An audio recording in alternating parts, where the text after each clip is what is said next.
LJUMC family. This Sunday we're going to be changing our clocks once again for daylight saving time. Did I say that right? Daylight savings time? It's singular. Because we spring forward this Sunday, I wanted to share with you a little information on daylight saving time in the hopes that, well, maybe it means we'll all be on time to worship, whether we join online or in person. So here we go. Daylight saving time is often attributed to Benjamin Franklin, and it references an essay from 1784. But actually, this was a satirical piece, and according to ushistory.org, was never actually published. Actually, daylight saving time can be attributed to bugs. Well, to a New Zealand scientist named George Hudson, who in 1895 came up with the idea because he wanted more time during the summer to study insects. But it didn't catch on right away. Now, at the start of the 20th century, a pamphlet called The Waste of Daylight was published by British builder William Willett, and it gained support of Winston Churchill, of all people. But according to a report from CNBC, it really had a lot more to do with having more time for golf. Okay, so daylight saving time didn't really catch on until World War I, when Germany and the Austro-Hungarian Empire implemented the practice in 1916 to save energy for the war effort.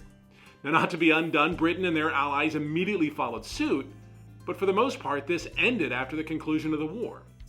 Not long after, groups from manufacturing companies, from labor unions, and at least one baseball team, they lobbied President Woodrow Wilson to make daylight saving time federal law. Well, sort of.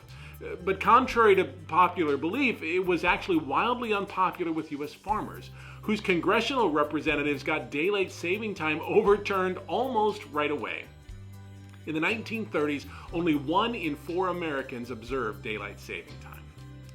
Of course, World War II brought daylight saving time back for much of the world, but really it wasn't until 1966 when President Lyndon Johnson signed daylight saving time into law for the entire U.S., except those states who wanted to exempt themselves, like Arizona and Hawaii.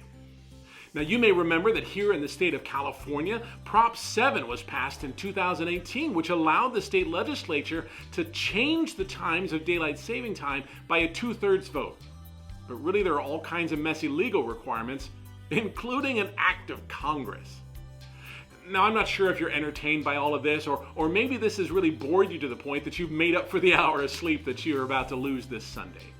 Either way, I hope that you remember to change your clocks this coming Sunday, March 13th. Spring forward, and be sure to join in worship online or in person at 10 a.m. Grace and peace to you, friends.